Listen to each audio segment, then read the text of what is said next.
Hello guys, welcome back to my channel explore with আবি। আশা করি সবাই ভালো আছেন। আজকের আবহাওয়াটা খুবই চমৎকার, না রোদ না বৃষ্টি, আজকে মেঘ আছে, ভালোই লাগতেছে আজকের আবহাওয়াটা। হিরো এক্সট্রিম 250R বলে বাংলাদেশে আসতেছে, সেটা হচ্ছে খুবই শীঘ্রই এটা বাংলাদেশে লঞ্চ হবে। হিরো এক্সট্রিম 250R এর যে লুকস, এই লুকস সম্ভবত KTM এর অনুকরণ করা। অনেকে এটা বলতেও পারে, ভাবতেও পারে। আপনাদের মতামত কি সেটা জানাবেন, যে আসলে কি এর লুকস কি KTM 250, KTM 350, KTM 125 এর যে অস্ট্রিয়ান ভার্সন আছে সেই ভার্সনের যে লুকসের হালকা পাতলা নাকি ফুল করা কপি। এইটা যদি আপনাদের মতামত থেকে থাকে অবশ্যই জানাবেন যে এটা আপনারা কি বলবেন। কিন্তু আমি যদি হিরো এক্সট্রিম 250R এর কথা বলি, 250R এর প্রাইস তো অনেকটাই কম ভারতীয় রুপিতে। আবার শুনলাম ওরা বলে কিছু অংশ প্রায় 10-20 সামথিং, কিছু সংখ্যক ভালো একটা অ্যামাউন্ট ওরা ছাড় দিছে।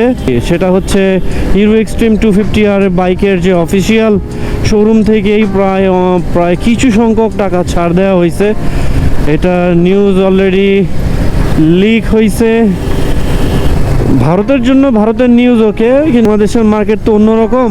ভারতে R15 ইন্ডিয়ান নিয়ে বিক্রি হয় 185, 190 বা এরকমই আশেপাশে, মানে 2-এর ভিতরে তাদের বাইকের সেল ভ্যালুটা। বাংলাদেশে ইন্ডিয়ানের প্রাইস হচ্ছে প্রায় 5 লাখ, 5.5 লাখ, 560 এরকম প্রাইস পড়ে যায়। ইন্ডিয়ান এম, ইন্টেন্সিটি হোয়াইট বা যেসব ভার্সনগুলো আছে সেই সব ভার্সনগুলো।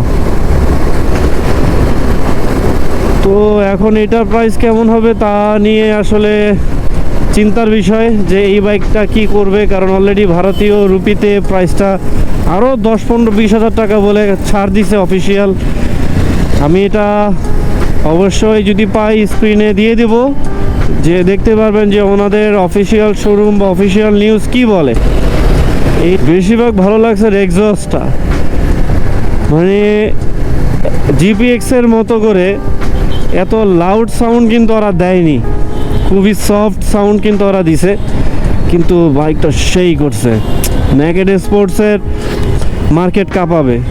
কারণ হচ্ছে KTM 125 যখন বাংলাদেশে লঞ্চ হয় বা বাংলাদেশে যখন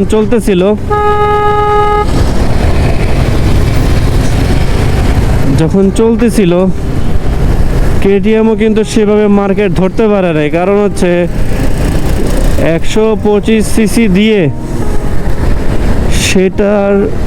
সেটার প্রাইস প্রায় 5-6 মতো রেখে বিক্রি করা আসলেই বোধগম্য নয়। তো এখন হিরো এক্সট্রিম 250R কেমন প্রাইস রাখে সেটাই হচ্ছে ব্যাপার। সেটা কি 3 লাখ টাকার ভিতরে হবে নাকি 4 লাখ টাকার ভিতরে হবে, ভ্যাট ট্যাক্স সব কিছু মিলে, সেটা আসলে সময় বলে দেবে। কিন্তু 2-2.5 লাখ টাকা এই বাইক পাবেন না, আমার দৃঢ় বিশ্বাস। কারণ হচ্ছে এটা বাংলাদেশ, এখানে যে কোনো কিছুই পসিবল। এখানে যে কোনো কিছু পসিবল, যে কোনো কিছু। এটা এমন একটা দেশ, 2 টাকার জিনিস বিক্রি হয় 200 টাকায়। তো আপনাদের আর কি বলবো, সবই জানেন আপনার এই দেশের ব্যাপারে। আসুন আমরা ইঞ্জিনের ব্যাপারটা একটু আলোচনা করি। সেটা হচ্ছে ইঞ্জিন পাওয়ার হচ্ছে 250 সিসির 4 stroke 4 valve single cylinder liquid কুল DOHC ইঞ্জিন। এর ম্যাক্স পাওয়ার আপনি পাবেন 30 PS এর মধ্যে 9250 RPM এ, এবং ম্যাক্স টর্ক হচ্ছে 25 Nm এর 7250 RPM এ। এর ফিউল সিস্টেম থাকবে FI সিস্টেম থাকবে। এর ফ্রেম থাকবে স্টিল ট্রিলিস ফ্রেম থাকবে। এর আর গিয়ার থাকবে 6 স্পিড এবং সুইং আর্ম থাকবে রেক্টেঙ্গুলার সুইং আর্মের মধ্যে, এবং ক্লাস টাইপ থাকবে স্লিপার ক্লাস, যেটা সবাই মোটামুটি আমরা জানি। আসেন আমরা একটু সাসপেনশন নিয়ে কথা বলি। এর ফ্রন্টে থাকবে আপসাইড ডাউন সাসপেনশন এবং পিছনে থাকবে 6 স্টেপ প্রিলোড অ্যাডজাস্টেবল, যেটা আপনি চাইলে আপনার মন মতো সেট আপ করে নিতে পারবেন, যেভাবেই আপনার সুবিধা হয়। এটা আসলে খুব ভালো লাগার একটা ব্যাপার, কারণ বর্তমান বাইকগুলোতে যখন আপসাইড ডাউন সাসপেনশন দেয়, এটা কিন্তু আসলে বাইকের লুকসের মধ্যে অনেকটাই পরিবর্তন আনে, দেখতেও কিন্তু অনেক ভালো লাগে। এটা সত্যি কথা। কিন্তু আসেন আমরা নেক্সট টপিকে কথা বলতে পারি ব্রেকিং নিয়ে। ব্রেকিংয়ে পাবেন 320 mm এর পেডাল ডিস্ক এবং রিয়ারে পাবেন 230 mm এর পেডাল ডিস্ক, এবং আপনারা ডাবল চ্যানেল এবিএস পাবেন। সিরিয়াসলি ডাবল চ্যানেল এবিএস পাবেন, যেটা আসলে খুবই চমৎকার। জন্য দেখছেন অবস্থা, ওই দেখেন, ওই দেখেন।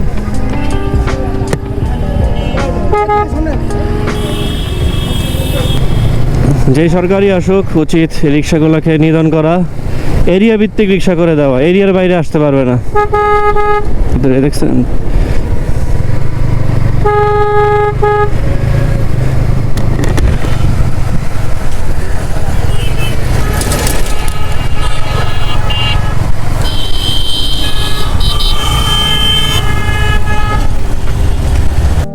আমরা তো মোটামুটি সব ব্যাপারেই কথা বললাম, আমরা তো টায়ার সেকশন নিয়ে কথা বলিনি। তো এই টায়ার সেকশন ফ্রন্টের হচ্ছে 110/70/17 এবং এর পিছনে টায়ার থাকবে 150/60/17।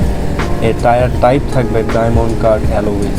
আপনারা খেয়াল করে দেখবেন, টায়ার যখন একটু ফ্যাটি থাকে দেখতে কিন্তু বাইকের লুকসটা অনেক ভালো লাগে। যেমন আপনি সুজুকি দেখতে পারেন জিক্সার 250, সেটাও ফ্রন্টে কিন্তু 110, পিছনে কিন্তু 150। আপনি এক্স মোশন দেখতে পারেন, এটাও ফ্রন্টে 110, পিছনে 150। টায়ারটা যখন একটু ফ্যাট থাকে না, তখন বাইকের যে লুকস এটা কিন্তু অনেকটাই চেঞ্জ হয়ে যায়, ভালোই লাগে দেখতে। একটা জিনিস শুনে খুব ভালো লাগবে, সেটা হচ্ছে এই বাইকের হাইট ওয়েট কিন্তু খুবই ভালো। যদি আপনারা পিলিয়ন নিয়েও যদি বাইকটা চালান, আপনাদের স্পিড ব্রেকারে লাগার কোনো চান্স থাকবে না, কারণ হচ্ছে এর সিট হাইট 806 mm এর হুইল বেস হচ্ছে 1357 mm এর হাইট হচ্ছে 1062 mm এর লেন্থ হচ্ছে 2023 mm। তাহলে আপনাদেরকে বুঝতে হবে, যদি আপনারা পিলার নিয়েও চালান, স্পিড ব্রেকারে লাগার কোনো চান্স নেই, কারণ হচ্ছে এই বাইকটা মোটামুটি ভালোই লম্বা আছে, এবং স্পিড ব্রেকার যেমনই হোক না কেন আপনারা এটাকে কভার করে যেতে পারবেন। যেমন অন্যান্য যে বাইক আছে, যেমন আমি সিএফ মোটর ব্যাপারটা শিওর না, বাট সিএফ মোটর নেকেট মোটামুটি ভালোই হাইট আছে, আশা করি এটা লাগে না। অনেকের মধ্যে শুনেছিলাম ওই বাইকে যে স্পিড ব্রেকারে লাগে, কিন্তু এইটার আমি ইনশিওর দিয়ে বলতে পারি, যতটুকু আমি এটার যাচাই বাছাই করে বুঝলাম যে এটা স্পিড ব্রেকারে লাগার কোনো চান্স নেই, কারণ বাইকটা মোটামুটি হাইট ওয়েট খুব ভালোই দেওয়া আছে।